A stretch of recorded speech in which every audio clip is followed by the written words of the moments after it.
ये वो सीसीटीवी है जो लखनऊ में दिव्या मिश्रा हत्याकांड की तस्वीर बयां करती है। इस तस्वीर में साफ तौर पर देखा जा रहा है कि कैसे उसके पति मानस बाजपेयी ने बैंक के बाहर बुलाकर मारपीट की और फिर गोली मार दी। मैं इस समय पर ठीक उसी जगह पर मौजूद हूं जिस बैंक के सामने ये गोमती नगर का ये बैंक है आईसीआईसीआई, और यहां से जो तस्वीरें कैद हुई वो भी आपको दिखाते हैं। ये बैंक का प्रीमाइसेस है, उस सीसीटीवी में आप देख रहे होंगे कि कॉर्नर से तो वो सीसीटीवी पूरी घटना को कैद कर रहा है। इस सीसीटीवी में ये पूरी घटना कैद होती है और यही वजह है कि ये जनरेटर और इसके बाद से जब वो बाहर निकलता है मानस बाजपेयी एक ऑटो के जरिए आता है, उसके बाद यहां पर दोनों के बीच में मतलब जो पत्नी थी और मानस बाजपेयी दोनों के बीच मारपीट होती है।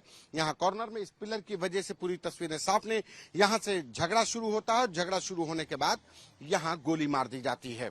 इस सीसीटीवी से पहले दो तस्वीरें सीसीटीवी की और भी जारी हुई जिसमें जो महिला थी वो अपने घर से निकल रही है, घर से बाहर निकलती है, ओला कैब करती है और वो फिर बैंक के लिए निकलती है। तो ये तस्वीरें बता रही हैं कि किस तरीके से पूरे घटनाक्रम को अंजाम दिया गया। सबसे बड़ी बात कि जो सीसीटीवी सामने आया उसमें जो मौजूद गार्ड थे, जो बैंक कर्मी थे, वो सब कुछ देख रहे थे। जब मानस ने महिला को, दिव्या मिश्रा को मारना शुरू किया, उसके साथ हाथापाई शुरू की, तो जो मौके पर गार्ड थे वो आगे बढ़े, लेकिन जब देखा कि उसके हाथ में पिस्टल है तो वो भी पीछे हट गए और उसके बाद जो बैंककर्मी भी बाहर निकले।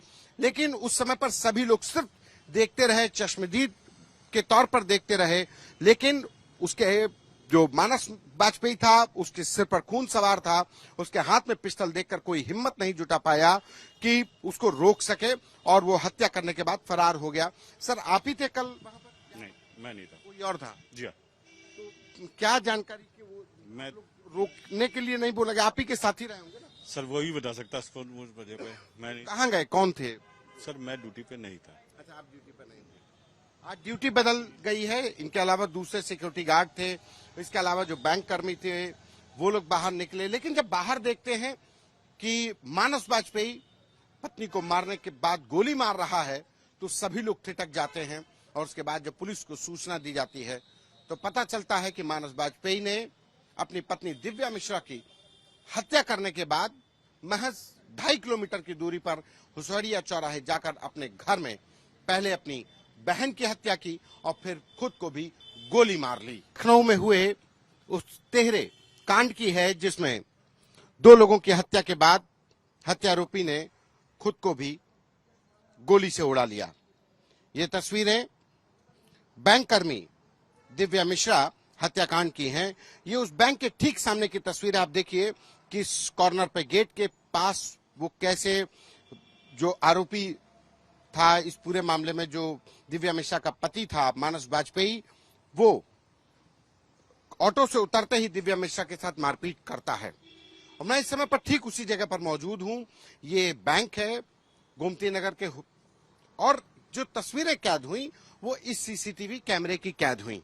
इस सीसीटीवी कैमरे के जरिए ये तस्वीरें सामने आई। इस सीसीटीवी में साफ देखा जा रहा है कि यहां से जब मानस बाजपेयी ऑटो से उतरता है और उतरने के बाद यहां से जब उसकी पत्नी उतरने के बाद वो अपनी पत्नी का पीछा कर रहा था, और उसके बाद जब उसकी पत्नी दिव्या मिश्रा यहां उतरती है तो ठीक इसके बाहर, जहां ये आज इस गेट के बाहर की तस्वीरें हैं कि यहां पर मारपीट होते दिखाई पड़ती है। यहां मारपीट होती है दोनों के बीच में, और इसी मारपीट के दौरान उसने पहले पत्नी को घायल किया और उसके बाद गोली मार दी। और जो गोली मार दी वो इस जगह पर गोली मारी है। इतना ही नहीं, मानस बाजपेयी ने पत्नी दिव्या मिश्रा की हत्या के बाद उसने स्टेटस लगाया कि पत्नी की हत्या के बाद अब बहन और खुद को भी मार लूंगा, स्टेटस लगाया। उसके बाद यहां से करीब 2.5 किलोमीटर की दूरी पर मानस अपने घर जाता है, वहां पर अपनी दिव्यांग बहन को गोली मारता और फिर खुद को भी गोली मारकर जान दे देता है। इससे पहले 2 सीसीटीवी भी सामने आए जब दिव्या मिश्रा अपने घर से करीब 8:15 बजे घर से निकलती है।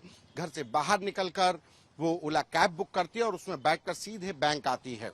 और करीब 12:20 की तस्वीरें हैं जब ये मानस बाजपेयी और दिव्या मिश्रा के बीच मारपीट होती है। मानस वाजपेयी पत्नी को मारपीट शुरू करता है और उसके बाद वो इस जगह पर गोली मारकर फरार हो जाता है। फिलहाल अब पुलिस ने तीनों ही शव को पोस्टमार्टम आज होगा, इसके बाद अंतिम संस्कार होगा। पुलिस का कहना है कि इस पूरे मामले में हर पहलू की जांच की जाएगी।